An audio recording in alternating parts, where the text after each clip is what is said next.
I'm talking at a sales conference where the whole theme is, well, how can we get? I'm going, yeah, I don't give to get. I'm just telling you, the more I give, the more that ends up coming back.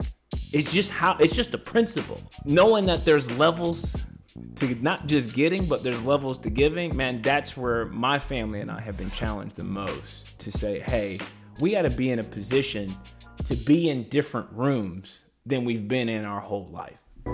What's happening? No capping. We with AO, about to get a plate bowl. Pull up to the table. I want to thank our friends over at Bethel Tech for partnering with us to make this happen. You see, one of the rising industries that's producing multimillionaires and six-figure heirs is the tech industry.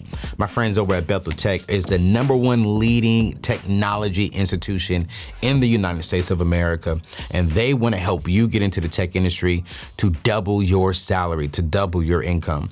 I want you to go check them out over at anthonyoneal.com/Bethel. That is anthonyoneal.com/Bethel. Yo, give yourself 9 months. 9 months with this program and watch you double your income in 9. Your life can be different by this time.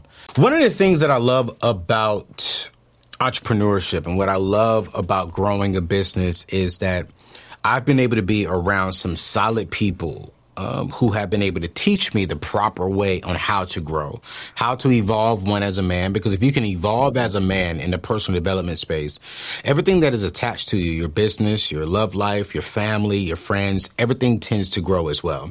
And so today I'm really, really excited because one of my good friends is on the show today. He's at the table virtually. He was supposed to be in the studio today, but due to some unforeseen situations, he couldn't make it. But he was like, yo, bro, let's still jump on and do this interview because I believe what this brother has to offer, just in general. Of course, we're going to talk about his new book that's coming out that actually is already out and is a bestseller. But just setting aside his intellect, the man is a solid brother. You know, I had the opportunity to transition about 1.5 years to about 2 years ago out on my own. And he was one of the first voices that I called to just really speak into my life. There's about, I think, a total of 5 voices. One of them was Dr. Darius Daniels, my spiritual mentor and friend, my pastor currently, Pastor Stephen Chandler, and then Ryan Leak is in the building, you guys. One of the most sought after corporate business speakers who comes from a spiritual foundation. But when you hear him talk from a corporate perspective, you sense God, but you don't hear God. He teaches you how to grow, how to evolve, how to scale your business, from speaking from Disney to Amazon, you name it. This man has been in some of the top Fortune 500 companies, inspiring leaders to become better, inspiring CEOs to become better. So I thought, after seeing his book on leveling up, how do we start off the year 2023 by leveling up? And I said, bro, you got to come on the show. So ladies and gentlemen, welcome back to the table. Because this is not his first time. This is like his second time, and most definitely not his last time. My brother, my good dear friend, Ryan Leak. Man, what's going on, bro? How are you, man? Ayo, it's good to be in the building. I wish I could be in the building. Yeah, man. But man, it's an honor to be on the show again, man. I appreciate it. Hey, man, listen, man, you was in the building the first time. I appreciate you. And thank you for making time to come back out here on this second time, man. I love it, bro. I love it, man. I'm being nosy, and I see your office behind you, and I see that beautiful family, man. How's the family? Family is solid. I got a 8-year-old, a 3-year-old, and a beautiful wife, man. Things are consistently growing, and they're solid, man. The 8-year-old's a little hooper too. Hooper? He's out there. Yeah, he's a little hooper out there, man, getting buckets and everything. So we're already managing all of that. So. Oh man, I love it, man. So let me ask you this question, bro. Have you and your wife ever thought about doing like a relationship type book or anything like that? Because you know, us single people over here, man, we struggling, doc. We struggling.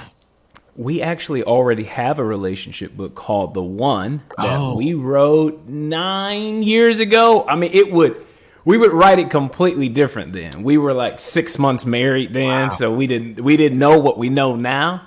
But we still like to get out there and help our single folk quite a bit. So what you want to know? How can I help you? That's what I'm saying. I'm about to ask you this quick because your book is called Leveling Up. And for those of you all who don't know, right. It's called the 12 Questions to Elevate Your Personal and Professional Development. So I want to ask him a question. We're going to put a link to his book inside of today's show notes. But bro, give me the top two okay. Advice you would give to single people on how to level up in their single season when it comes to dating, finding that right one, and who desire marriage. But, single people say, well, I can keep it real with you because, you my boy. They say, what do they say is there's pee in the market. There's pee in the dating pool. You know what I'm saying? And every time I hear that, I'm like, really? Because if you're single, that means you in the same pool. So you swimming in the pool, you peeing. Right. You know what I'm saying? So I'm like, I don't believe there's pee in the pool. But I do believe that there are some things we need to level up on. Give us two advice from your years of being married to an amazing woman and now a beautiful family. What's two things we should level up on? I think, the first thing that I would say is, I always hear from women, there's not a lot of good guys left out there. And then you hear from guys like, there's not a lot of good women out there. And it's like, well, how many people are asking the question, am I a good man? Am I a good woman? And so I think really starting to ask yourself the question, am I truly dateable? Am I truly in a place where I can be in a committed relationship with someone else? Not a relationship with multiple people at the same time and then shocked that it's not going well. It's like, no, am I in a position to be dateable? So I think one of the things that's very important with that is self-awareness. And I talk a lot about that in my book as well. A lot of people think they're self-aware and everyone else isn't. Self-awareness is the biggest problem most of us think we don't have. We think that when we think about somebody that's not self-aware, we always come up with somebody else that fits that criteria. But I think we've got to look in the mirror and go, all right, what are some things about me that I would say are dateable? Yeah. And perhaps some things that I need to work on. Because sometimes there is this idea of, well, you just got to love me for me, and I don't need to change, and I'm going to just do me. Yeah. Well, sometimes I'm going, well, can't we all get better? I mean, I wake up every day as a husband, and I'm constantly going, man, I want to get better than I was yesterday. So I'm constantly thinking of ways to serve my wife, which is the second thing that I would tell every single person. Look for opportunities in your community to give back and start serving. It is the greatest practice that you can do for marriage, because I truly believe that marriage is really about serving one another and actually laying down your preferences. A lot of times in dating, it's like, I want to find somebody who matches my preferences. Well, most of marriage, especially when you have kids, is actually laying down the stuff that you want to do the most often and going, hey, let me serve my kids, let me serve my spouse, and then you're hoping that comes back your way, and then your whole family, we're constantly serving one another. Romans says, outdo one another in honoring each other. And so what we like to say in our house is we're constantly having an honor and serving competition, and we're simply just trying to outdo one another. So while you're single, I would look for opportunities to lay down any kind of pride and just serve. It's the greatest practice I think you can do for a committed relationship. That's real good, man. That is something that I saw my father do to my mom, was serve. Yes. I just had them all here for Thanksgiving, and I said, man, what is one thing you can tell all the single cousins? And my dad said, and my dad is always like one of the most realest guys. He's so funny. He said, man, the reason why my sex life is still good is because I serve your mama real good. I said, well, God doggone it. I mean, that's all I got to do?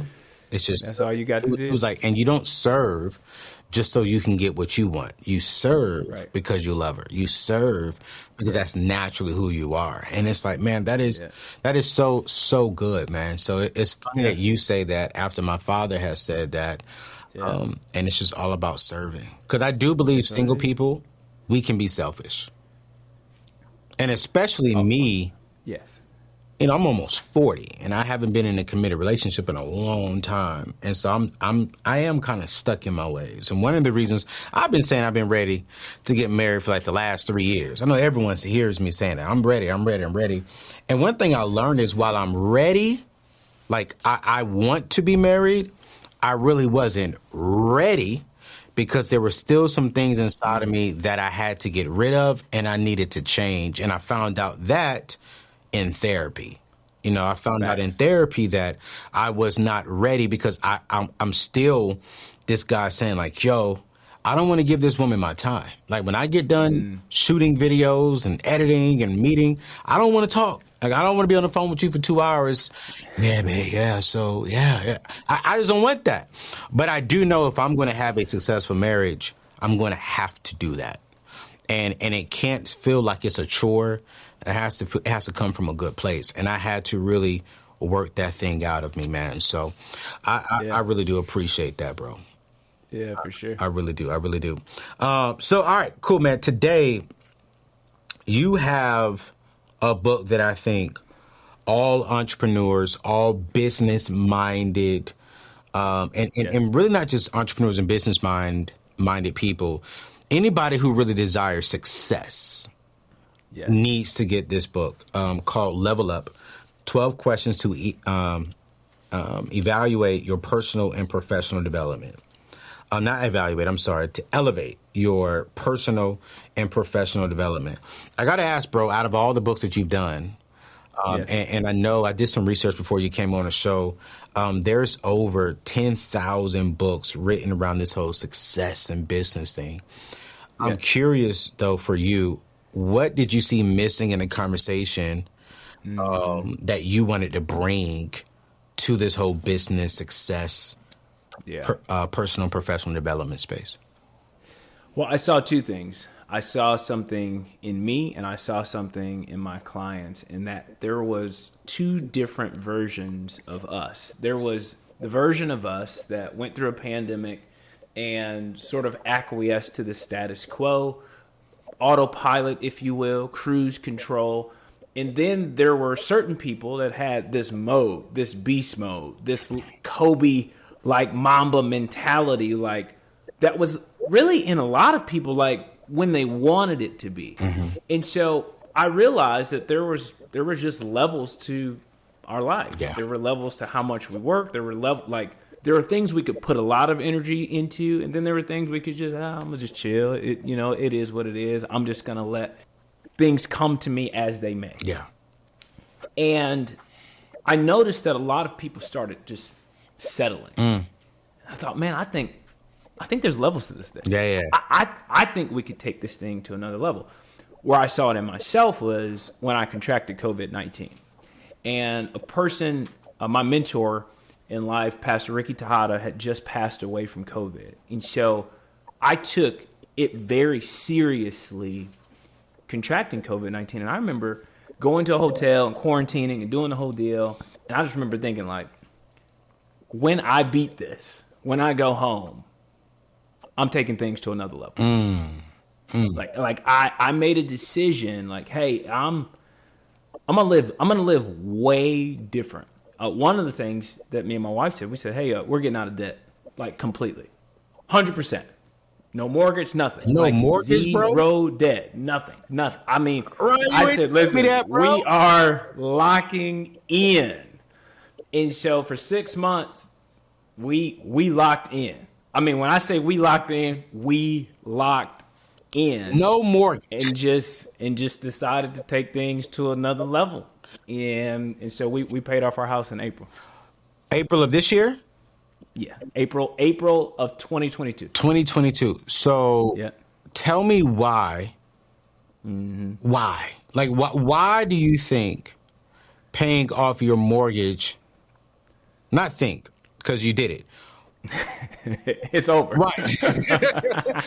Why was that so important for you as the man of the house to say, you know what, I don't want a mortgage payment when, I have a mortgage payment. You know what I'm saying? So it's like, and I'm the money guy, but I'm curious, and my goal is to pay it off. Honestly, my goal is to pay it off this year in 2023. But for you, I'm curious, Why? Two reasons. One, I was sitting in a hotel room quarantining and was thinking to myself, like, what would my wife do if I passed away? Like, that's a heavy load on her. Secondly, we value generosity. So we're like, man, think about how much more we could give if we absolutely had no debt. Now, talking with money guys like yourself and plenty of mentors, the debate is there. Should you pay it off? Do you not pay it off? So on and so forth. For me, I went, y'all keep debating. It's over. We can keep debating, but it's gone. Yeah. And I'm just, the freedom you have when they send you a deed to your house, it's better than any car. It's better than any shirt. It's better than any seat. Yes, sir. It's like when you say get out my house, that's literal. That's literally, bro. Come on, you talking. Get out my house. Bruh. Not Wells Fargo's house. Bruh. Get out and so for us, man, I just said, hey, I wouldn't, if in traveling a lot, all that stuff, I said, I would never want to leave my wife in a crazy position. And secondly, I was very inspired. My first boss, him and his wife, they made pretty decent money. They made well in the six figures. For one whole year, they took her salary and gave it away to missions. And that really impacted me. I thought, wow, like, I want to do that. And then I had another mentor who his rules of finances is they live off 49% and give away 51%. And I thought, man, I want I want to be like that. Then I sat with another guy who's worth $250 million, and he gives away 91% and lives off of 9%. And so I started to notice something between all three of those families. They had what most people don't have, which is stories of impact around the world. And so for me and my family, I said, hey, imagine the difference we could make in the world if we owed nobody $1. And so for us, we just said, hey, let's buckle down. Let's do what we have to do to take things to another level so we could be in this position. It would be great to be in that position, 5 years from now, 6 years from now. But again, I just realized, man, there's levels to this thing. And if you really want to accomplish some things, there's the sacrifices you can make to take things to another level. So that was the inspiration for us being able to do that. No, that's so inspiring, man. And you're right. I have so many people who argue back and forth with me when it comes to like, oh man, you shouldn't pay off your mortgage. You can take that money and go invest it and flip this and do that.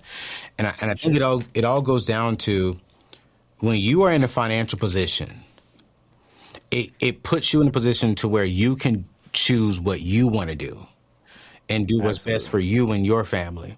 And for Anthony and my family, it's financial freedom and no debt. So I can give more, so I could be a blessing more, so I could be more of an impact. And I think for me, I'm not knocking people who still have a mortgage or who wants to keep a mortgage for the rest of their life so they can invest that. Hey, by all means, do what you do because that's your money and that's your resources, right? For sure. But for me, I'm like you. I'm like, what could I do if I have no mandatory big payments? Of course, we'll have the normal stuff, utilities, insurance, stuff like that.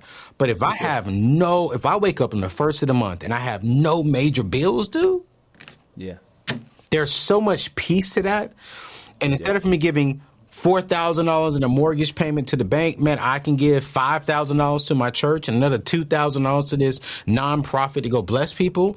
That brings 100%. More of a fulfilling feeling to me because 100%. Now I'm like, wow. Ayo, I got invited to a philanthropy gathering where you have to give at least 6 figures to be in the room. Okay, that is the requirement. All right, that's the only common denominator in this gathering. Yeah, I knew it was a problem when I walked in and I was the best dressed. I started looking around. Hey, I said, I said something ain't right. Yeah. They know something that I don't know. Yep. Okay. 'Cause, I mean, we was barely in there. Like, we was in the back, but I was like, the shoe of choice in that room was New Balances. Just some old crusty new. I'm like it wasn't. The value system was completely different. It was about giving. It was not about getting. So that single-handedly changed our business. Wow. Single-handedly, because we started living by giving goals. Yeah. Instead of, hey, how much do we make a year? It's like, no, we want, if we really want to make a difference, we've got to start asking a different question. How much are we giving away? How much are we giving? So everyone that works for me knows, like, hey, this is what we do and why we do it. And so the other day I was speaking for a Fortune 500 company, and it was the greatest intro I've ever gotten. This woman gets up and she says, ladies and gentlemen, we got a very special treat for you. His name is Ryan Leak. And I just got to tell you, he's expensive. Give it up for Ryan Leak. So I walk on the stage and go, hi, my name's Ryan, and I'm expensive. And let me tell you why. Wow. I'm expensive so we can give it all away. And I'm talking at a sales conference where the whole theme is, well, how can we get? I'm going, yeah, if you really want to get, I don't give to get. I'm just telling you, the more I give, the more that ends up coming back. Yeah. It's just a principle. Yeah. And so for me, man, I think that knowing that there's levels to not just getting, but there's levels to giving, man, that's where my family and I have been challenged the most to say, hey, we got to be in a position to be in different rooms than we've been in our whole life. We're going to give you the best life. But who knows how long you're going to be around? Who's gonna help with the bills to pay? Or the credit card debt? Or the mortgage rates? All the price of college rising every day. You need Ethos. But I'm super healthy. You never know. Fair. They've got your family covered when it's time to go. It's insurance you can afford today. Go get Ethos. Get a quote today at ethoslife.com. I'm going to talk about your book before we let you go, man, because you're already dropping some knowledge. One of the things you say in every chapter is that you ask loaded questions. And one of the very first questions you ask is, what's your definition of success? Yeah. And I think a lot of people do not understand what their definition, the true definition of success is. If you would have asked me when I first started out, it was get the money so I can get the honey. I'm just gonna be honest. The more money I had, the better looking honey I can get. The more money I had, the better looking car I can get. The more money that I had, the better this. The more popular I became, then the more money I would have, and the more lady options I had. But as I have evolved, that definition of success changes. I'm curious for Ryan, what's your definition of success? Well, it has continued to evolve. Because sometimes you have a definition of success and then you achieve it and you kind of go, meh. Yep. I mean, you could say a definition of success is a particular car until you get it. Yeah. And then you've had it. Right. And then you have friends that also have it, and then it just becomes normal, and you don't really even feel successful anymore. And so one of the things I talk about in my book is I had to move my definition of success from a what to a who. Not what I wanted to accomplish or what I wanted to get, but who I wanted to become.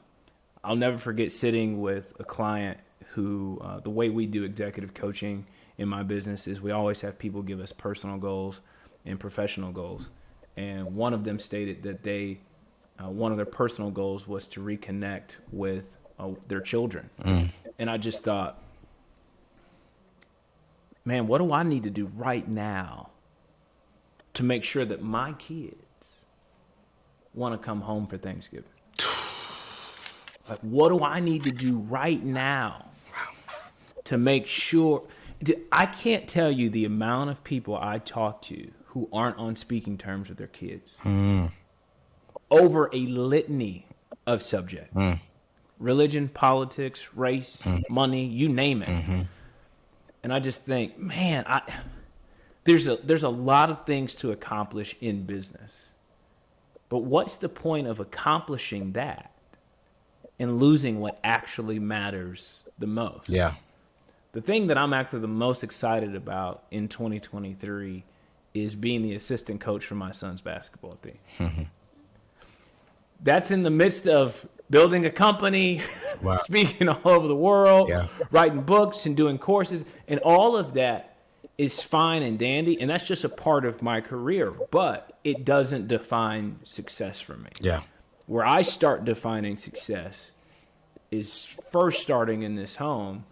And secondly, man, I think, I was sitting with a coach, which I think is one of the key things that people need to do to take their life to another level, is to really sit with somebody that you can trust. And I'm sitting with this guy, and we were talking about my definition of success. And he said, I want you to write down all the important names of people that you think matter in terms of your success. And so I said my wife, I said my kids, I said my mom, I said my brother. And he goes, anybody else? And I was like, no, that's all I can really think of right now. And then he wrote one more name, G-O-D. And for me, I just paused there and I just went, if that's not a part of our definition of success, I think we're missing it. How does God define success? In Mark 10, he encounters a rich young ruler. This guy has everything everybody wants. He's rich, young, and powerful. Yeah. And yet Jesus isn't impressed. Wow. And so it was like, hey, man, I'd be really impressed if you could get a lot and make sure that all of that doesn't have you.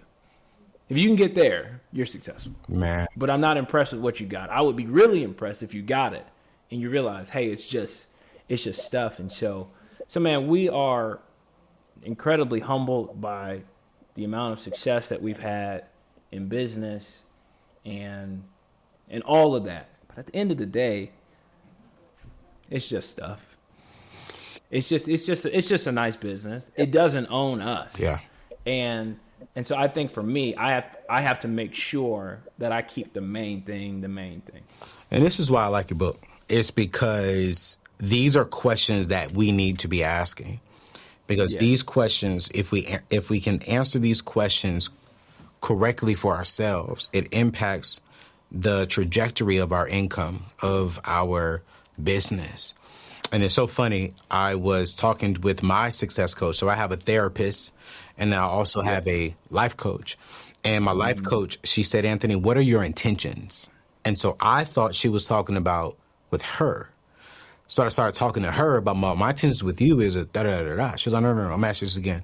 What are your intentions? And I was like, what do you mean? She's like, let me ask it to you this way. Who do you want to become? And when you become that person, how do you want to be impactful? Yep. And then she said, again, let me ask you one more time. What are your intentions? And I paused because I never asked myself, what are my intentions while I'm living on this earth? Yep. I've always thought about, I want to get this. I want to get that. I'm going to grow this business so I can do this. But I never thought about, okay, what are you intentionally going to do with your influence, with your income, with your business? And when I started asking that question, man, my whole life just changed and it shifted in my perspective. And I started seeing my business scale because now I'm like, all right, cool. I want to be intentional about how we do things here at the Neatness Network. Who are we touching? Who are we inspiring? Because you're right. This business is not mine. It's actually God's. And he trusted me with that. So I'm going to steward it well. But I had to really change my definition of success. And I appreciate you and your book for really challenging that. I'm curious, man, because you have 12 questions. You have so many different things inside this book. What do you believe I got to ask you two things. What is your favorite chapter in a book? But then I've always learned to ask authors when they write a book, what do you think will be the underrated chapter or part of the book? Because, as an author, I ask people all the time, what's your favorite? What's your favorite? And then the thing that I think they should be saying is completely opposite. I'm like, yo, y'all missed a huge component over here. So I got to ask you, what is your favorite chapter of the book? And then what do you think is one thing that we as consumers and readers will overlook? Chapter 2 is my favorite. Okay. It's the question, what's it like to be on the other side of me? Wow. I don't think enough of us ask that question. What's it like to be on the other side of a podcast for me? What's it like to be on the other side of dating me? What's it like to be on the other side of being married to me? What's it like to be on the other side of being parented by me, led by me? What's it like to be on the other side of being stuck in a group chat with me? I mean, what's it like to be in a fantasy football league with me? People don't really think about what it's like to be on the other side of them. And when they do, a lot of people go, well, Ryan, I think it's pretty awesome to be on the other side of me. To which I would say, are you sure that it's as awesome as you think it is? Because I used to think, man, it's awesome to work with me. Are you kidding me? Yeah. Dude, do you realize where you get to go? You realize what we get to do? And it's like, no, it's actually kind of exhausting because we're going 90 miles an hour at all times. And so for me, I had to go, maybe we need to slow things down. That's good.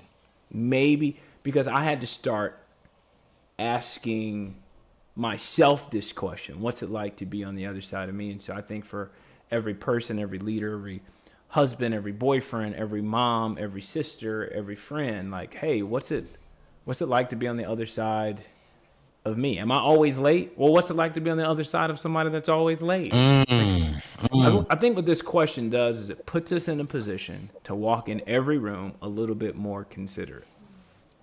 The question that I think is probably the most underrated is the question of whose dream can I support? Whose dream can I support? I was doing a speaking engagement, and I make a living inspiring people around the world to accomplish their goals and accomplish their dreams. And one day I was doing a Q&A in Phoenix, and a woman says, well, what if I don't have any goals? And what if I don't have any dreams? And I thought, why don't you have any goals or dreams? Man, we need to help you get some dreams or goals. But here's what I actually told her. I said, I think maybe you're the majority. Maybe you're the person that was put on the planet to help someone else with their goals and their dreams.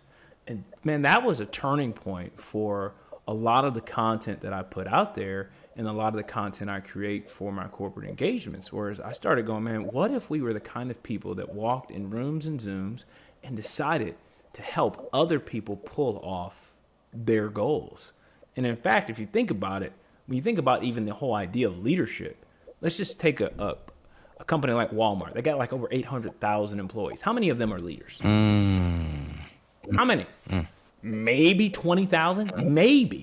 So you got 780,000 people that truly represents the majority of people that are going, actually, I'm not entrepreneurial. I don't know how to pull off stuff on my own. I don't have that bigger dreams. But you know what? Man, I could be a really great number 2. I could be a really great number 7. Yeah. I could be a really great audio guy. I could be a really great designer. Like, I don't necessarily need to be the man or the woman, but hey, I can help somebody else. And so I think that's probably the most underrated chapter, that somebody go, oh no, let me move on to my thing. It's like, well, a lot of times when you're stuck on your thing, actually helping somebody else helps you both get unstuck at the same time. It's so true, man. I remember while I was serving at a church, serving at Ramsey Solutions, a lot of people said, man, when are you going to build your things? And I was like, man, I am building mine by building someone else's. Because you can't build yours if you haven't served, if you haven't learned, and if you haven't been faithful. We can't ask God to trust us with building our own thing if he can't trust us with building our brothers and sisters' thing. Because at the end of the day, you still need the knowledge and the wisdom, and you can't get that knowledge and wisdom if you haven't practiced in the field. And so, I think that is completely overrated, especially within this younger generation. Everybody in this younger generation, these 20-year-olds, want to be entrepreneurs. They want to leave high school and college and be their own boss. But it's like, wait, how do you expect to be a good boss if you've never been a good employee? 100%. It makes no sense to me. How do you expect to be this multi-millionaire overnight if you've never even learned how to manage $50,000 a year? And so I agree with you, man, that we got to really be able to be in a spot of serving others. Even now in the season where I'm at, I'm running my own business. I still serve someone that's greater than me because I'm learning. You know, he's worth $500 million. He just made $23 million last month in one venue. And I was like, man, listen, how do you do that? And he said, man, just stay right here. Keep learning, keep coming around. And I'm telling you, when I got connected with him and other people, man, that's when I started seeing multiple six-figure months. And I'm just grateful for that because I'm serving and I'm learning. And while you're serving, you should be learning. And I think a lot of people think you're just serving and helping them when really, no, if you're serving the correct way and serving the correct person, they're also serving you by teaching you. And are you retaining that information? So, bro, you teaching good, man. You teaching good, man. I think you do this really well. I mean, just every guest that you have on your show, you're supporting them. Yeah. You're yesterday I was signing books, and somebody in line said, "Hey, you inspired me to write a book." I said, "Hey, can I buy your book?" Oh, man. Does that I mean, it's like, hey, you can't get so consumed with your own thing that you forget to go, hey, as a part of my business, it's actually to help other people build up their business. Yes. I'm trying to put on other speakers. Yeah. I'm trying to put, so I think it's the mutual support is something that I think a lot of people don't get in business. They think, man, the only way to build my business is just to build my business. I'm like, no, you'll build your business if you help other people build theirs too. So don't be afraid to share and like and retweet and support other people. And I just think you do that each and every week on your show. Man, I appreciate it. And that's how we will end the show right there, ladies and gentlemen. Y'all going to go purchase my brother's book. We're going to put his information in today's show notes. I want y'all to go purchase it. Single people, I want you to purchase this one and go purchase him and his wife's book, because their actual story went viral years ago about how they got connected and how they got married. I remember watching this thing and saying, man, this guy, man. And then next thing I know, the next few years later, I meet the guy and we become good friends since then. But I want to encourage y'all to go. What's the best website to learn about all your books and everything you do, bro? RyanLeak.com. Okay, yeah. So RyanLeak.com. go to RyanLeak.com, you guys. We'll put that in today's show notes. We'll put a direct book, a direct link to his newest book that came out here a few weeks ago called Leveling Up. It was a bestseller, man. And I'm just telling y'all, this is a guy that y'all want to connect with. We're going to drop all of his Instagram and social media stuff in today's show notes because he drops nothing but content that's going to inspire you, that's going to motivate you, that's going to help you get there. So if you're looking to grow in the fields of success, business, and even spiritually, because the brother can teach. Now, the brother, man, is a teacher out this world. Every other weekend, he's on somebody's stage preaching the word of God. And I have the utmost respect for my brother, Ryan Lee. So check out his information in today's show notes. Follow him, get connected with him, and we'll see y'all on the next show. Peace out. Appreciate you, man. Appreciate you, bro.